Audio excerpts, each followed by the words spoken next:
Testing 1, 2. What? Testing 1, 2. Testing, test 1. Yes.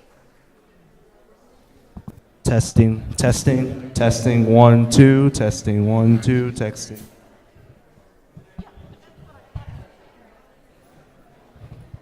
Testing 1.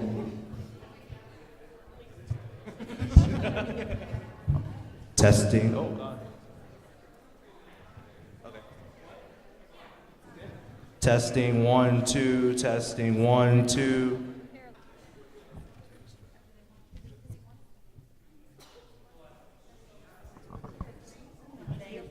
Testing 1, 2. Testing 1, 2. Testing 1, 2. Testing.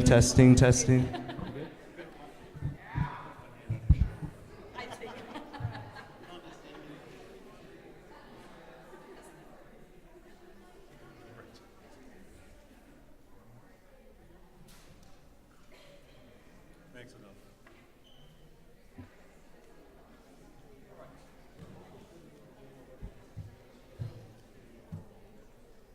It'll be going out of the area.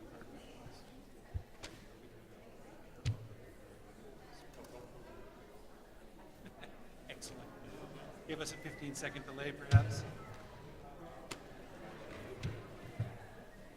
Very good.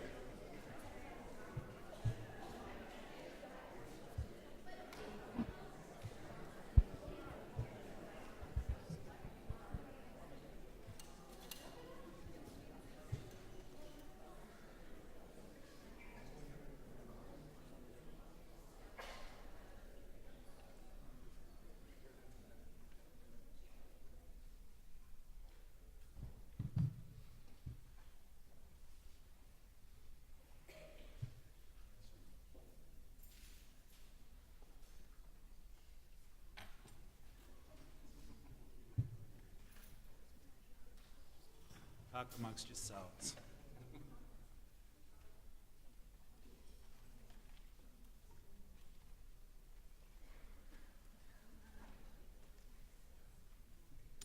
Yeah. A few.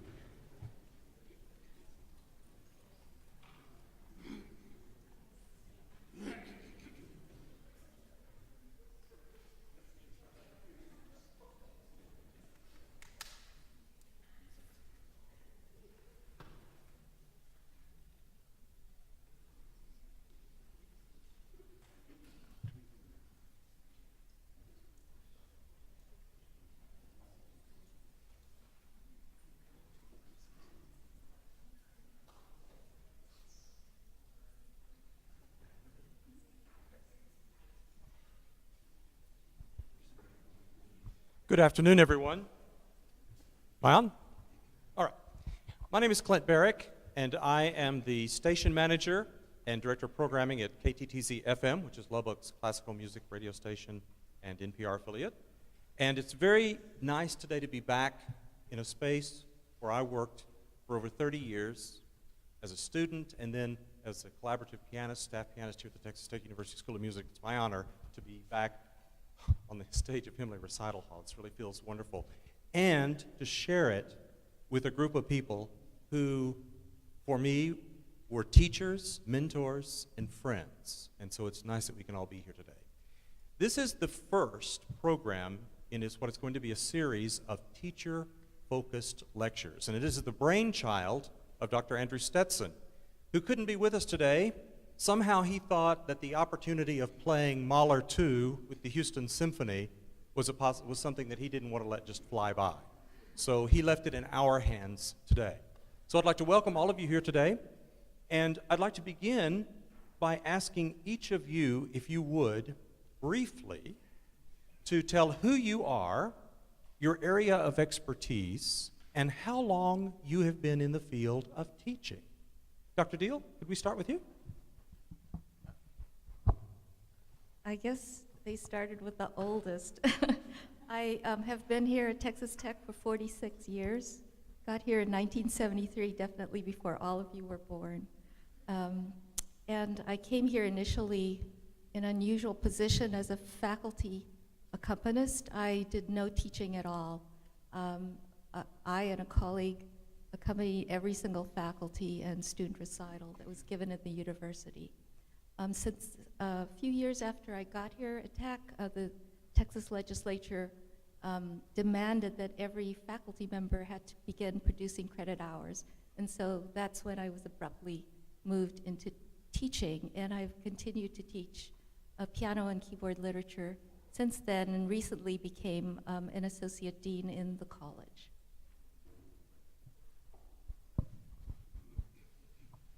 I'm Kevin Wass. I teach tuba and euphonium. I've been teaching at Texas Tech since 2001. I've been teaching professionally since 1995. I was public school, 4th through 6th grade strings, 5th and 6th grade band, and high school band and orchestra teacher for 4 years. My name is Chris Smith. I'm chair of musicology, director of the Vernacular Music Center. I teach topics in musicology, ethnomusicology, vernacular music, global music, and dance. I've been teaching classes on those topics since 1992, first as the inaugural world music lecturer at our mutual alma mater, the first person who ever taught world music in Indiana University, and I've been teaching at Texas Tech since the fall of 2000. Hi, I'm William Westney. I'm the piano faculty. I'm the artist in residence at the school and a horn professor. I came here in 1978. That makes it 40 years, just about.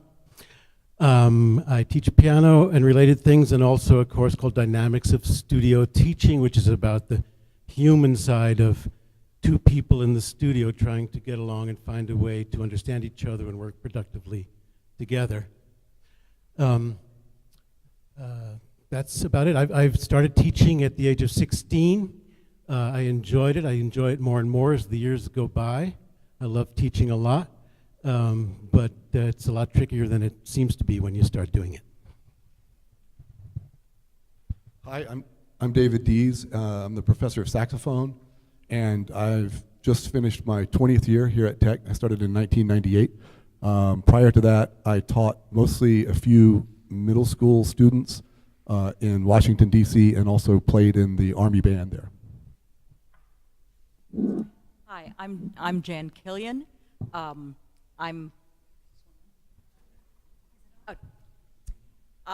Jan Killian, and it's my honor to teach music education here. This is the start of my 17th year here at Texas Tech, but I'm really happy to say that this is the start of my 50th year as a teacher, and that would be teaching public schools in Kansas and Connecticut and Minnesota and New York and Texas, teaching at Texas Woman's University prior to coming here, and then here starts year 17. And I agree with my colleague Bill Westney, how much joy and challenge there is in doing exactly that. I'm Lisa Garner-Santa. I have been teaching, I'm sure, since I was 3 years old, to my first class of stuffed animals. I joined the faculty of Texas Tech in 1999 as the professor of flute, following the wonderful Margaret Redkay and Dr. Michael Stone. And it's been such a pleasure and a real journey of discovery related to my own self, and also just related to the human condition. And I'm excited and happy to be a teacher. Great. Thank you all very, very much. We have a wonderful panel of teachers with an enormous spectrum of experience, and that's kind of what we want to talk about today. And I'd like to begin by asking, if I could, Dr. Deal, with you, when you began to teach, how did you teach? Did you teach the way you were taught because that's what you knew? And if you did that, did that change over time? I think that, and I think the older people in the room will understand this, that when I began taking courses in college, definitely the instructor was set up as sort of the god of, or goddess of his or her classroom, and the students were supposed to sit there and absorb. There was a lot of content delivered. The students were really not invited to question or participate. in the learning process as much as they are expected to do now. I remember, though, even at that point, questioning inside the wisdom of some of what I was hearing, especially since some of my own personal piano teachers, were men who weighed twice as much as I did. And so I think that in the course of my teaching, I have tried, not always with success, but tried to not answer the question, what, but also to tell how and to explain why, and to always give students a little bit of leeway to question my authority as well. I think that this change in modern teaching is very empowering to both sides. We can all admit to our mistakes and learn together as a team. Dr. Was, you came from a great program at a great university, and so you had obviously great teaching. Did you launch out teaching the way you were taught at Indiana?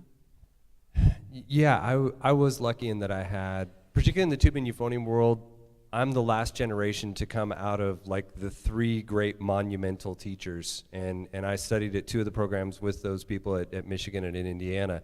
So partly because those personalities were so big and they'd had so much success, it's not something that I came into this job thinking, okay, wow, I'm gonna just go out and do something completely different.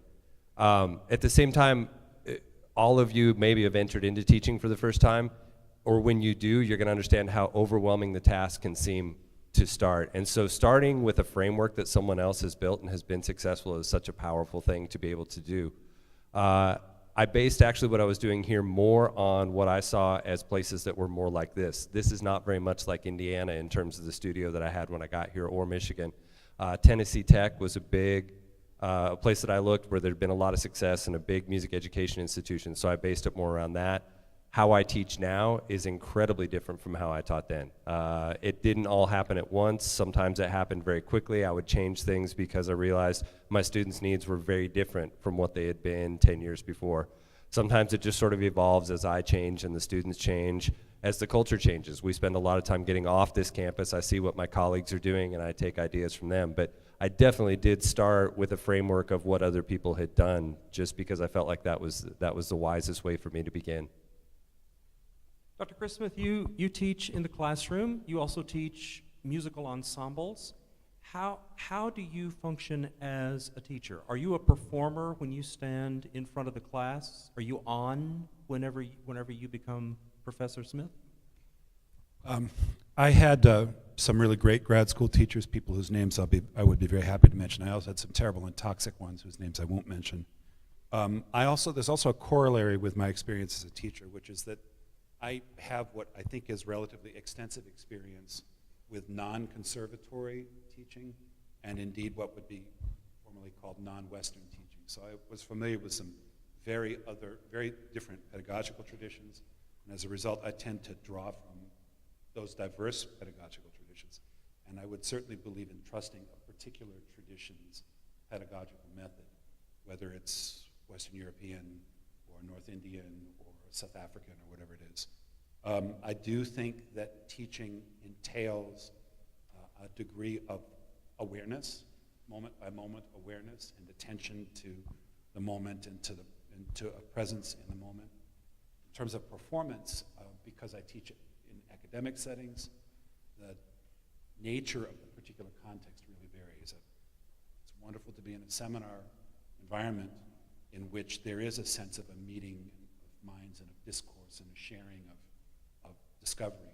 In the case of a large enrollment class, as a mentor to my own PhD students, I absolutely believe that there is a kind of teaching persona that one needs to step into, and that cannot be assumed from somebody else's model. I would never suggest that I would try to step into Dr. Deal's persona or shoes, or she into mine.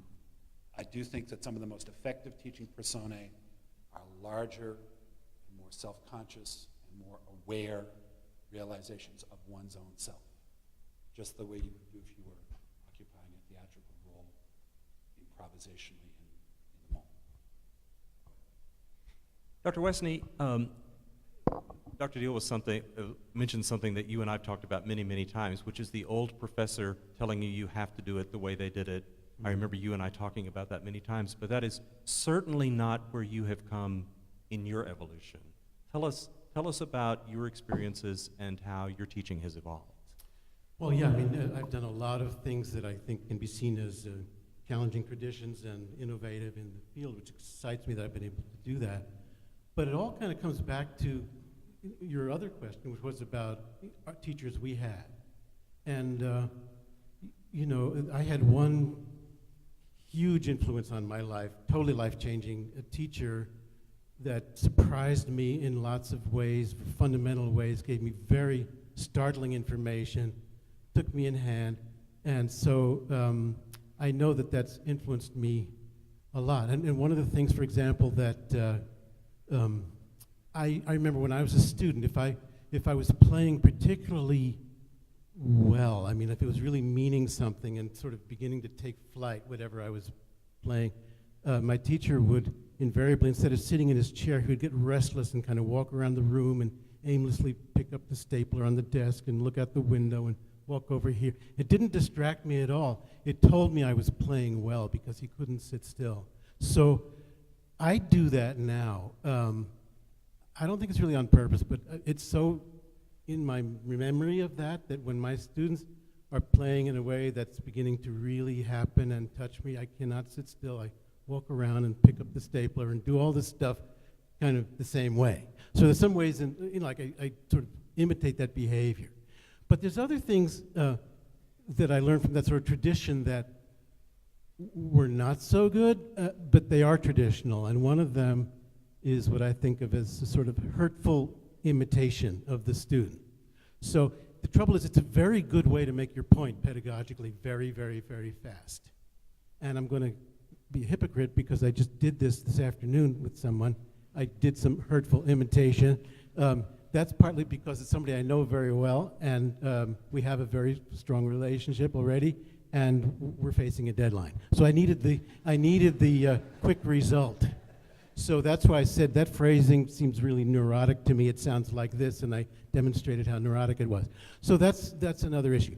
But what I mean by hurtful imitation is like in the performance studio, you know, you say, well, that should be a smooth melody, but you're playing it sort of choppy like this. And they sort of show how they're doing, which is like much worse than what they're actually doing, but you're characterizing them in a way that's insulting.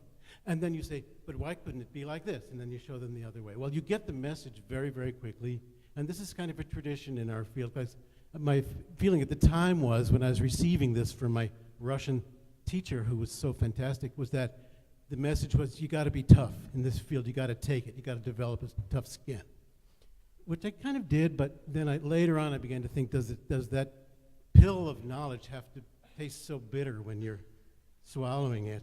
Maybe there's another way to make your point. Dr. Dees, when you teach your saxophone students, do you do this imitation thing, play it this way, play it that way, and discover from there on? Sometimes, yeah.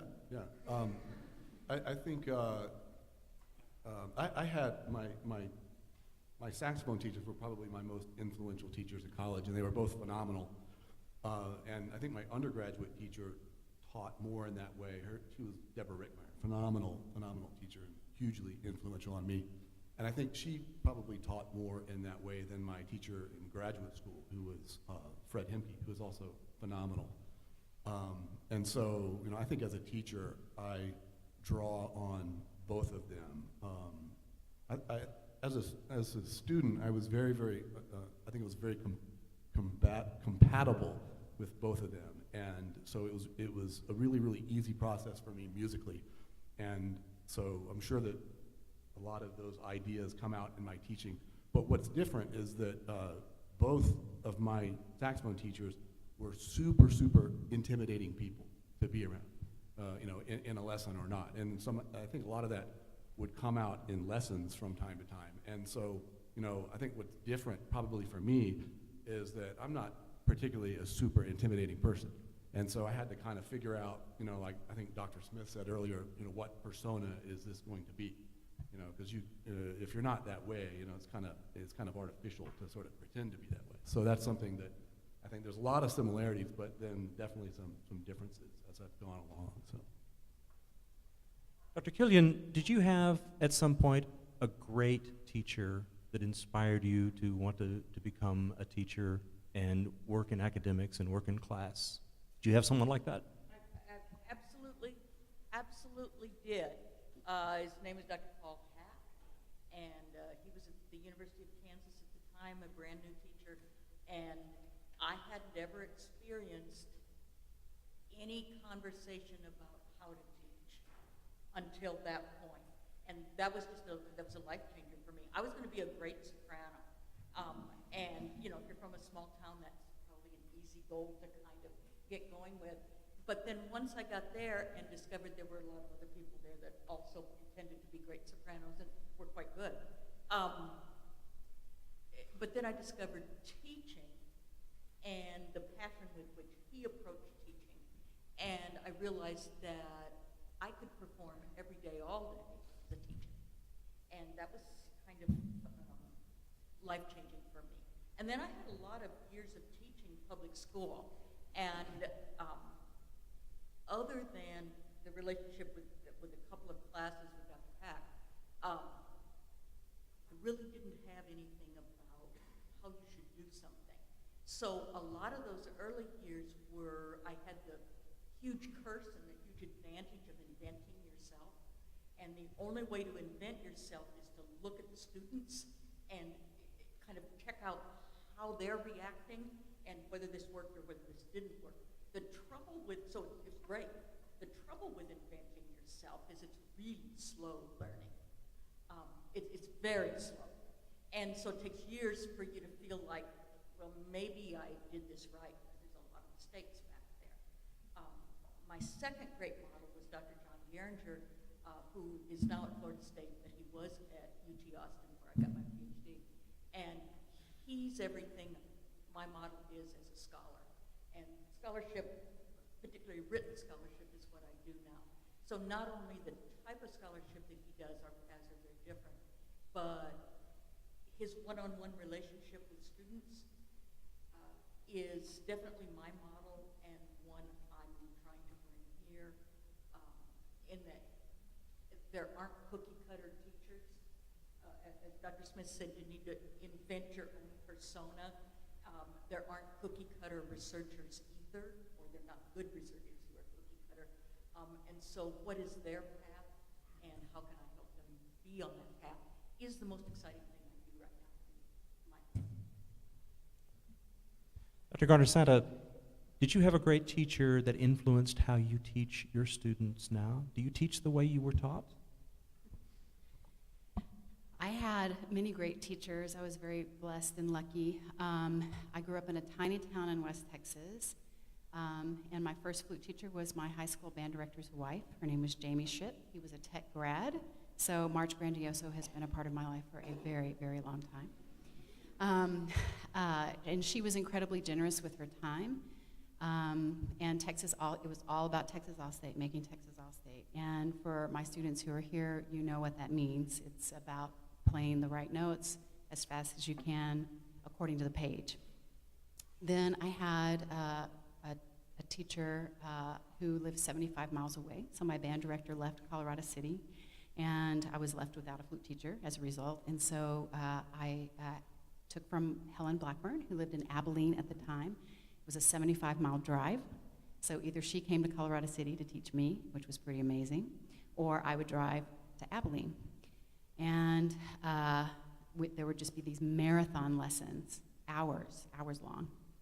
She doesn't do that anymore. I don't do that either. My students are grateful. And then I went to West Texas. Now A&M was West Texas State at the time, and studied with Sally Turk, who really taught me a lot about sensitivity in music and just how to be a good musician, how to listen to music in a more detailed and intimate way. From West Texas, I went to Florida State University and studied with Charlie Delaney, who is a conductor and composer in addition to being a flutist. Was conductor at Brevard Music Festival for many years. And it was a shock to my system, going from West Texas to Florida. There was a lot of competition. I did fine with that, coming from Texas. But he wanted something that I wasn't quite prepared to give, and that was just a huge dynamic range in terms of the flute. And I cried in many, many lessons. He was old school teacher, you know, very direct and to the point and very much in my face. But I knew he loved me, and so I didn't mind so much the crying. I didn't mind the toughness. I think I thrived. Maybe it's the West Texas in me. I thrived in the toughness and kind of the harsh language. It was all right. And then I went from Mr. Delaney to Carol Winson's, a very different type of teacher. She taught more by modeling than by words. And being in her sound, in her presence for 20 minutes was like, I don't know, an education, a whole undergraduate degree, you know, in an hour. Yeah, it was amazing. And so when I began teaching, I think that rather than emulating any specific teacher, I think I made the mistake of teaching in the way that I learn. And the hard lesson was realizing that my students didn't learn in the same way that I did. And that was an eye-opener for me. And I think some of them do need the medicine wrapped in bacon or sometimes a cookie. And other students actually enjoy the bitterness of it, and they like the whip to be cracked, so to speak. They respond more easily to that than to the sweetness. And so I think a big part of our job as teachers, particularly when we're working one-on-one, is getting to know the student well enough to understand how they learn and how they respond, as Dr. Killian was mentioning. I appreciate all of those comments. Those are wonderful. Dr. Westney, if I could just come back to you for just a second. You actually have done a lot of work with regards to how people learn. Would you speak to that for just a second? You've done like collaborative work, I think, internationally. Is that correct?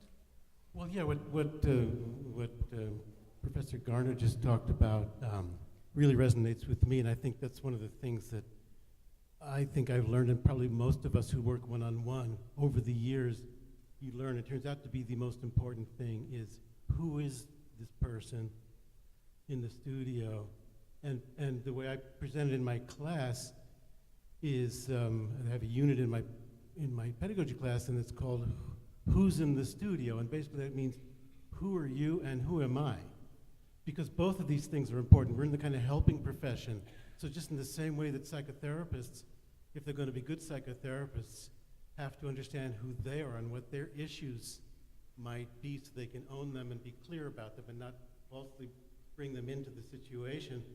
We have to know who we are. And I'm a believer in things like personality types and these ways of understanding people. It doesn't mean you put them in a pigeonhole, but it gives you a way to benevolently understand each other and even have a smile and a laugh about it and say, these are all fine ways to be. And so I've had to do the very same things and realize that people do not necessarily want the same kind of approbation that was important to me, or motivated by the same things at all, or have the same feeling of accomplishment or achievement at all. So I think this is a very worthy thing for us to study when we're working one-on-one, to take the responsibility to know ourselves and not to assume that everyone's going to get us or be like us, and to do that with respect for who the person is. I remember when I first started teaching, you were asking, on one of the questions was what's changed. You know, I used to think, well, my job is to be really clear about what I'm presenting and then present it with lots of enthusiasm and make it funny and engaging and have so much, you know, energy that it'll just like, you know, light a fire under people and help them do that. That doesn't work at all, because it's really, it can work the opposite way. It can push them away and be intimidating and frightening, or else they can say, well, this guy's crazy, or, you know, whatever. But I mean, that doesn't transfer. And so I've learned to, especially with a new student, when we're getting to know each other,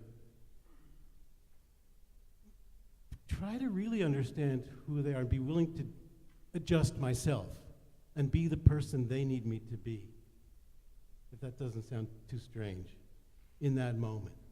So if they're very low-key and thoughtful, I'll be really low-key and thoughtful with them to try to, I can do that, doesn't cost me anything, to try to establish a feeling of trust, because when the trust is there, everything can follow. All kinds of directness and bluntness, and directness is fantastic. I'm not against it. But I mean, the all-important thing is this idea of trying to establish the relationship. Dr. Deal, I guess it's time, maybe we should all sort of come clean. Dr. Killian talked about mistakes. Is there a time where in looking back over your career, do you think that at some point there was that you committed teaching malpractice? Was there a point when you were like, I've got to do something else. This doesn't work. Right. Oh, I'm not ashamed to admit that I knew nothing about teaching when I first started. I mean, the way I started my career was they just, told me that one fall that you have to teach, and I'd never taken a pedagogy course in my life. In those days, for those of you taking class piano, for example, we used to require every single student to do 4 octaves of scales, major and minor, up and down, no mistakes, and every fingering correct. Nowadays, we're much more lenient. I mean, who's going to have to learn F-sharp harmonic minor, right? There are not very many pieces written in F-sharp. So we've, I think, focused on, curating the stuff we teach much more carefully to the student interest and need, and instead teaching them the process. I mean, what's interesting about the material? How can you compare, and how can you critically analyze? So one of my students, Haesung Seo, did this presentation where she mentioned a Chinese proverb where it says, if you give a person a fish, it'll feed him for one day, but if you teach a person how to fish, you feed him for her entire lifetime. So I think we, at least I, had made the mistake of thinking that my personal experience could be generalized to everybody in general, and now I see that it's not just about facts, but teaching a process that can be hopefully more universal, so that people can go out and be their own individual learners and thinkers. And also not to restrict your experience to just your own instrument, because in my case, some of the teachers I remember most fondly were, for example, my eurythmics teacher who had traveled the world, went to Bali, long before it was trendy to do that, or my arts history teacher who had been in New York City when Jasper Johns and Jackson Pollock were painting. People like that can be inspirational and come at you from any area that you study. So just be open to many, many, many possibilities. Dr. Wass, was there? Did you ever have a come to Jesus moment where you said, "I've got to find a new way"? You mean today? Yeah. I was extremely lucky that my first job was teaching beginners, because the feedback is immediate. There's no one you can blame. You can't say, God, that dang middle school teacher isn't teaching these kids key signatures again, because you're the guy. If your students can't do it, it's because you haven't taught them. Well, maybe not necessarily. It's because they haven't learned it. And if they haven't learned it, you need to teach it to them again. You need to teach it to them differently. That's such a powerful lesson, and I think we all can learn it, but it's so obvious with beginners. But the flip side of that is that beginners are so resilient. So I could go in on a Tuesday and teach a 4th grade strings class and just fall flat on my face. I mean, I had the best lesson plan that ever was in my own head, but again, I was teaching me. I wasn't teaching the 9-year-olds that were in front of me.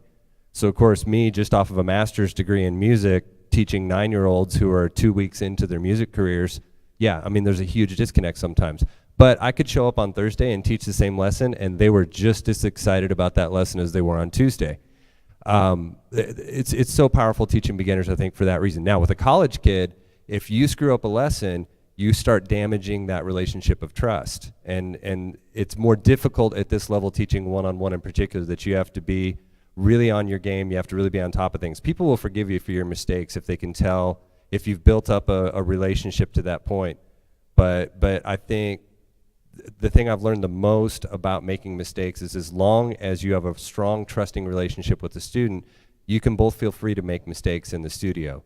But you do have to really be on your game with students who are aware of their own learning and aware of the fact that they're in the act of learning at the time. If you have the opportunity to teach beginners at anything, do it, because you learn so much from the experience, and you can make so many of your mistakes there, and you make fewer down the road. Dr. Smith, was there ever a nadir for you when you thought, man, I got to try something different and see what happens? Yeah, it would seem to me that self-reflection is an essential part of growing and evolving as a teacher, especially as the environment changes, the clienteles change. Excuse me. I would say that there are two kinds of mistakes that I have made and will make again. One of them is more processual, and the other is philosophical. The processual one is, it's very easy in the academic setting anyway to mistake volume of data as the most valuable metric rather than depth of understanding or command of skills. And over the course of time that we've revised our curricula again and again and again, as we do really on an ongoing process, I have found myself consistently moving away from some of my own graduate school models of volume and command of data and comprehensivity as the fetish, and moving toward a realization that what I can model and inculcate and fine-tune. I used to work in the building trades. And in the building trades, they say, read one, see one, do one. And that seeing and doing, demonstration, imitation, critique, is an incredibly powerful tool that we've used in all human cultures. And you start that from the way you walk into the room and the way you engage in address, which is trust, but also respect, and modeling the dynamic you want. Philosophically, the mistake that I make, I will continue to make, is to reproduce the systems of privilege that are built into our society and our educational systems.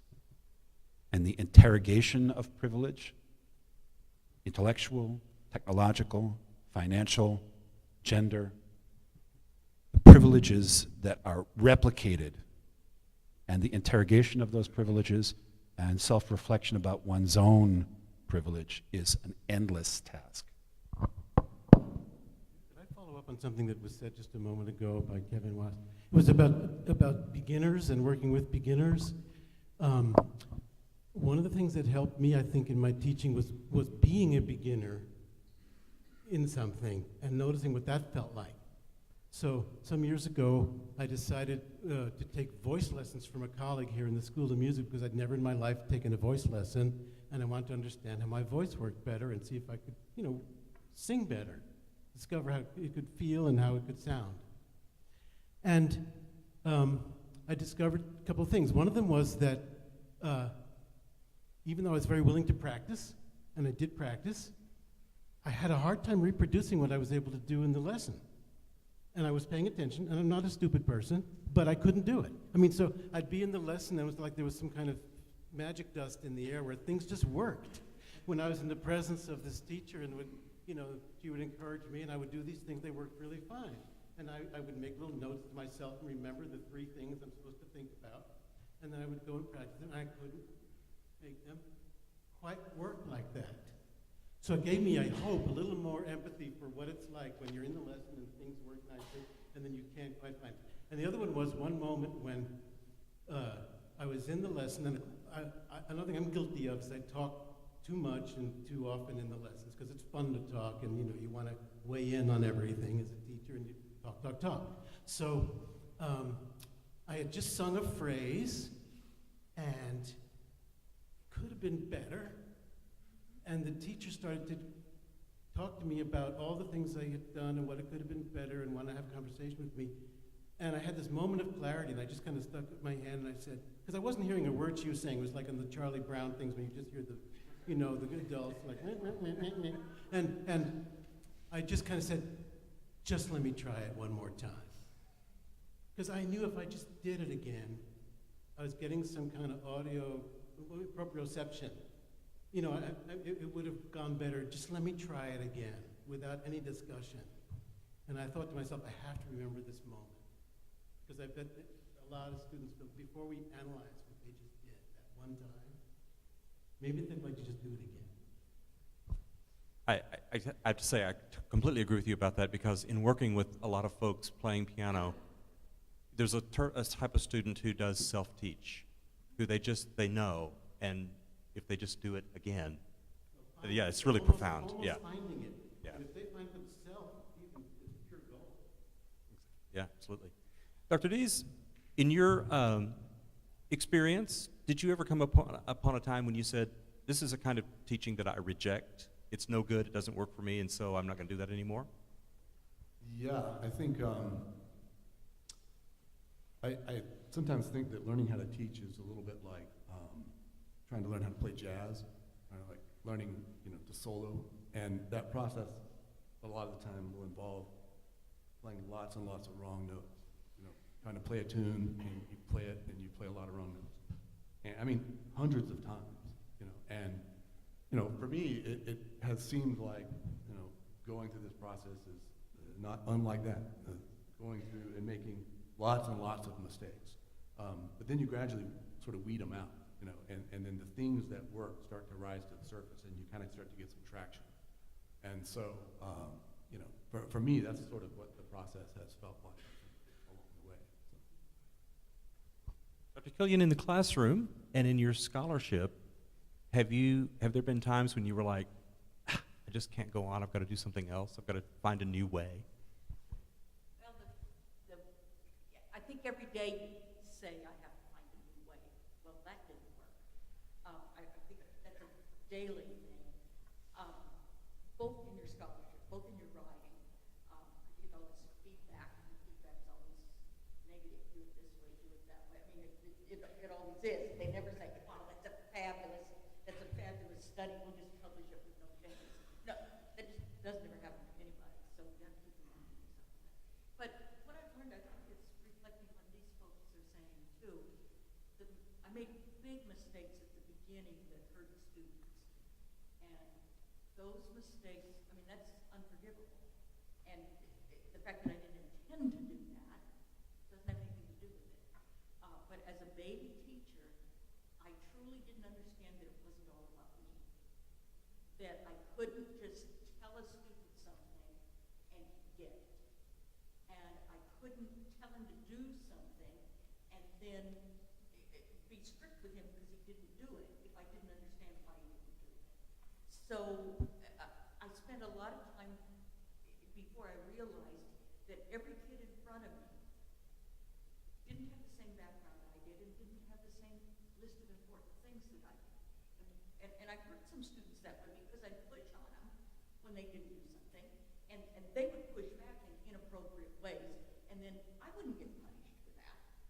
They would get punished for pushing back to me, right? For being disrespectful to the teacher. And it really, in reality, was totally my fault. And I still feel bad about that one kid. I mean, I'm not going to tell you any more of that story. But he was severely punished for something that I pushed him into doing. And I think that's not a good thing. But the day I discovered that, I probably grew up like you did. You probably care whether you've got the difference between a B plus and an A minus. It's like enormous and important and everything like that, right? Yeah, that's probably everybody in this room. But a whole lot of the students that you're teaching, that didn't matter at all. And so I'd say, do this, and if you can't do this, then you'll get a lower grade. Yeah? That wasn't motivating at all. And it took me a while to get my mind around the fact that that's what was happening. It took me a long time. And so what we emphasize here a lot, and our colleagues talk about it a lot, is being student-centered rather than teacher-centered.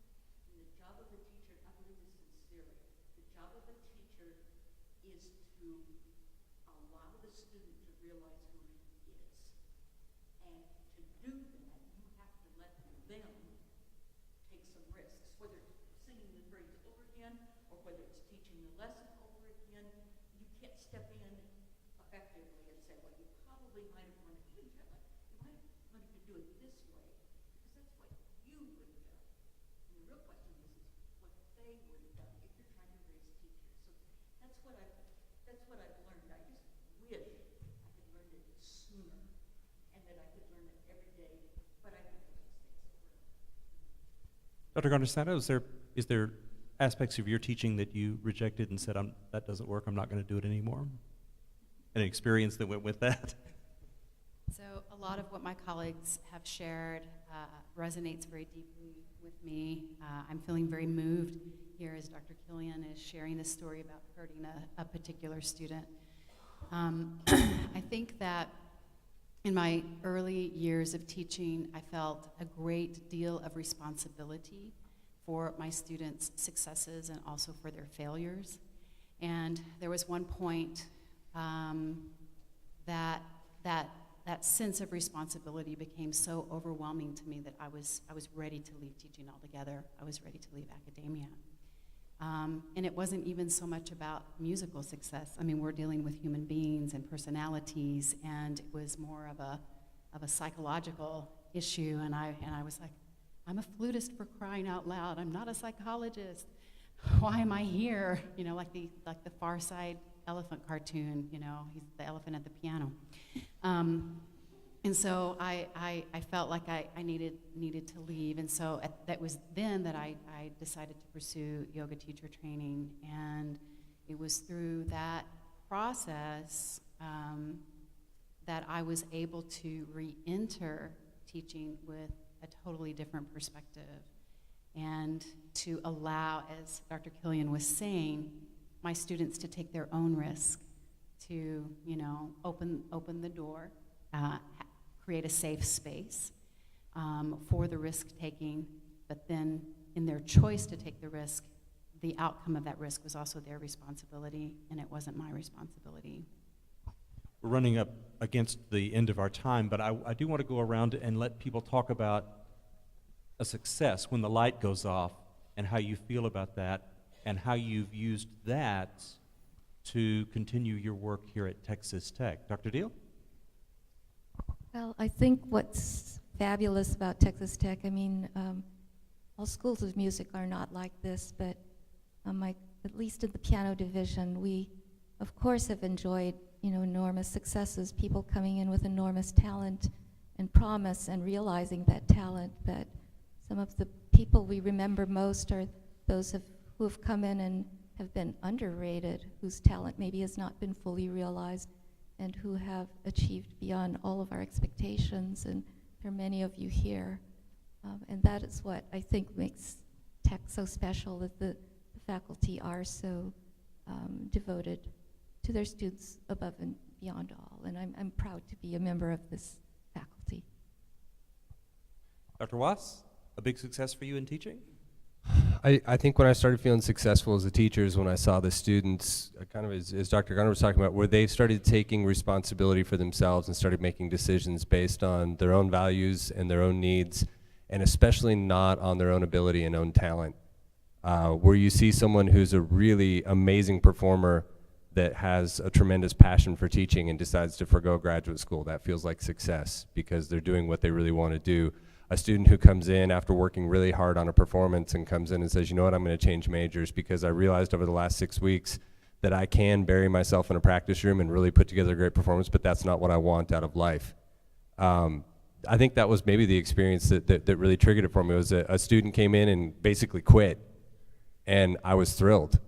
And I thought, wait, I shouldn't be feeling this way. I should be really upset. But at the same time, I thought, okay, I think I'm starting to understand this now, that it's student-centered. It's about letting the students kind of figure out what they need, and especially in college where they're becoming adults and you're starting to figure out what direction your life is going to take, and helping students realize what's really important to them and live their lives accordingly, I think that's where I feel best when I see that happening.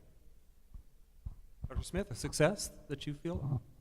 I would say that the continued moments that feel like success are when I see people I've worked with go out and engage with or interrogate or seek to transform the world that they're encountering. I'm very humbled by the immense challenges, the growing challenges which our society imposes upon artists and teachers, and I'm incredibly moved and humbled by my young colleagues' commitment to stay the course and try to improve the universe.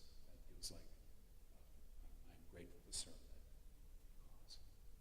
cause. Dr. Westney, what successes? Well, do you you feel? know, I was also touched by Jan Killian's honesty in talking about students who we can inadvertently harm in some way or bruise them, never wanting to. And I'm thinking of one particular person years and years ago who was one of those people for me and turned into an inspiring success, and that was a turning point for me. Because at first, this was someone who I think, quite terrified of me. I didn't really quite let myself know that. I was carrying on and trying to be so dynamic, and I think I was just scaring this student a lot. And impatient. I was impatient too. But I saw the look in her eyes that was sort of telling me some of these things and allowed myself to see it. And I changed very suddenly my understanding of who we were in this room and how I could respect exactly who this was and exactly where she was. And I think that change was palpable, and we began to have a very different relationship. And what happened was, then this student became, who was not especially, I would think, talented, really, just did a pretty good job, became so autonomous by the time she reached senior year, she was an undergraduate, that she said, you know what, Dr. Westney, I know exactly how you want me to practice everything and stuff, so would it be okay if I just like let you know when I'm ready for a lesson? It could be 2 weeks, it could be 3 weeks. I said, that sounds great. And because that's what she did. She didn't need me anymore very much. It was just like she knew exactly how to go about it. So it turned into very successful thing. And that, so it can be both. It can be a blunder that turns into a success. And the other thing I would say, when I feel the reward is when any student at any level finds or uncovers that artistic self inside that has nothing to do with me or my desires for how they should play the piece, but it's their own thing that begins to soar and take flight. That's the most amazing thing. Dr. Dees, you've had a number of students and ensembles that have had great success. How do you feel about that? How do you think it happened? Well, I think what's been fun for me, I think, is just the course of my career kind of slowly connecting the dots as a teacher and figuring out how certain things work. And I think what's been really inspiring to me is seeing, in many cases, some of the students experience musical success and get inspired from doing that to want to experience more musical success.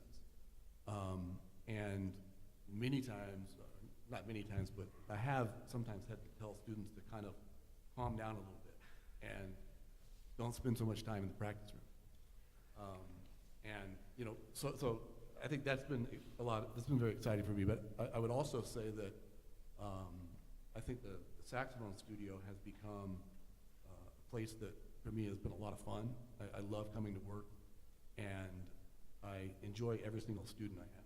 And so I feel very, very fortunate to have the job that I have. Dr. Killian, success for you? Yeah, I think success for all of us, if I can say that. Teaching Academy, we're lucky to teach, or maybe we're wise to teach at a university that honors teaching this much. And so collectively, we've received a lot of awards for our teaching, and I have as well. But that's not the peak point. And I admire that because it tells me I'm teaching in the right place. But for me, the peak point happens every day. Just like those mistakes happen every day, the peak points happen every day.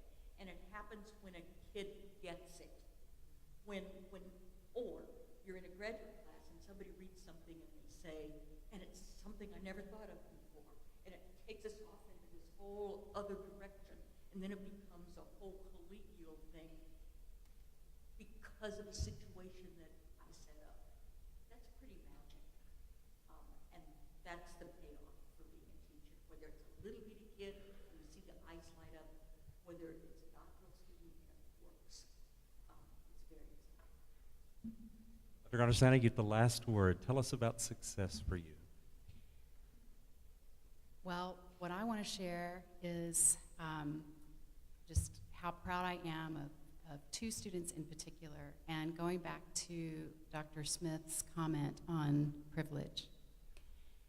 The more I've been involved in the Teaching Academy at Texas Tech and the things that the Teaching, Learning, and Professional Development Center have offered, particularly the Institute for Inclusive Excellence, I began to realize just how privileged I am as a white American woman, and it's made me more sensitive to where there isn't privilege. So 2 of my greatest successes are Giovanni Perez from Midland, Texas, who's a first-generation student, Hispanic student, who is the son of his mom cleans houses better than anybody that I know, and she takes a great deal of pride in that. And Giovanni did not have the luxury of private lessons when he was in high school. He did not have the luxury of starting band when he was in the 5th or 6th grade. He started when he was a junior in high school. But he fell in love with music and wanted to be a music educator, and now he's going to graduate school at Texas Women's. Very proud of Giovanni. And Brianna Englehart, who's one of the very few African-American women that we have graduated from this university. I'm very proud of both of them as first-generation college students, and for their work ethic and their positivity. They just never gave up, and they set a beautiful role model, I think, for all of the students in this school, just with their attitudes alone. And I'm very, very proud of them. Thank you all very, very much. This is our first inaugural program in this teacher-focused lecture series. And so thank you all. Thank you all for coming today. And would you please help me thank these wonderful panelists who have talked to us today.